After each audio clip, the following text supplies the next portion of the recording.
probably anywhere between 50 to 70% of us have some form of oral disease. What's happening in your mouth is linked to Alzheimer's and heart disease, and it starts with your toothpaste. Dr. Mark Burhenne is a leading functional dentist on a mission to fix your mouth. If you want to lose blood pressure, drop the mouthwash, start tongue scraping. I know a lot of cardiologists that have taken their patients off of high blood pressure medication.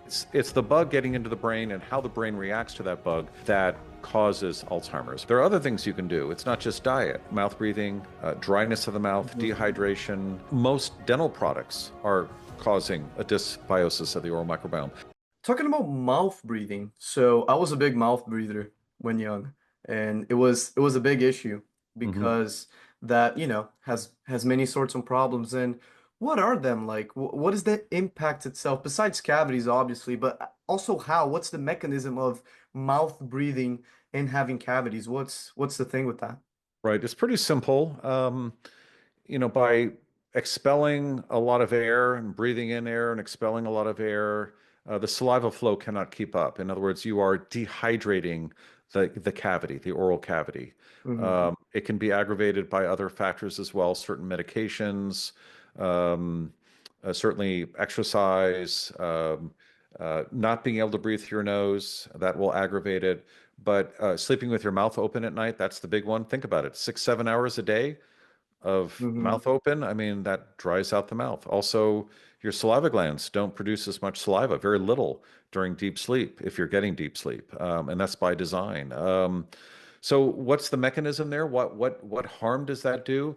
The oral microbiome needs an agent. It needs a carrier. It needs transportation. It needs pH balancing. It needs the materials to build a biofilm and maintain a biofilm. It also needs calcium products, phosphate, boron, other zinc, magnesium. It Hmm. needs all these things. Guess what saliva does? It does all of that. It supports all of that. So without saliva, things go south pretty quickly, and it can happen within minutes.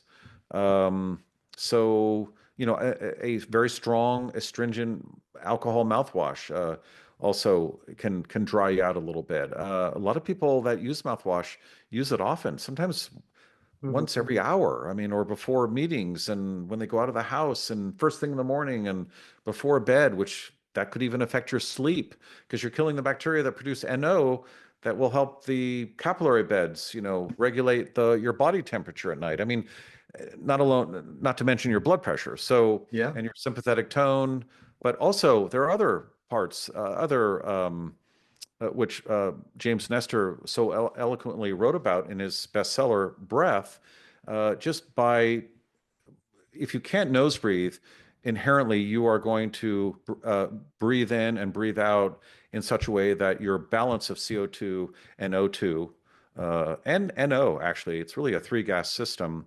When you want to grab an oxygen molecule from your lungs, carry it into the blood. I'm just trying to keep Hmm. this very simple, and Hmm. then release it to the part of the body that needs that oxygen. You need the right mix of O2 and CO2 in the blood. If you're breathing through your nose, you're overbreathing CO2. Sorry. If you are not overbreathing CO2 if you're breathing through your nose. If you're breathing through your mouth, you are expelling too much CO2. You're overbreathing it, and you need that CO2. So your breath Hmm. becomes very short, very shallow, and the release of that oxygen is not as efficient to the parts of the body that need oxygen. And we need oxygen. I mean, we need it right away. It's a short-term Hmm. thing. I mean, if we don't get it, things happen very, very quickly. So, and then NO fits into that as well because that helps dilate blood vessels. It helps get blood into all the microvessels. I mean, gum disease is a microvessel disease. Hmm. Um, uh, you know, other diseases, of course. But I think microvessels uh, are comprise 90% of the amount of blood vessels in our body, and that the large tubes are only Hmm. about 10 or 20%. I mean, so it's all about the microvessels. So it's all about the small blood vessels. And most of those things are shunting off or closing off due to inflammation. And nose breathing has a big part of that.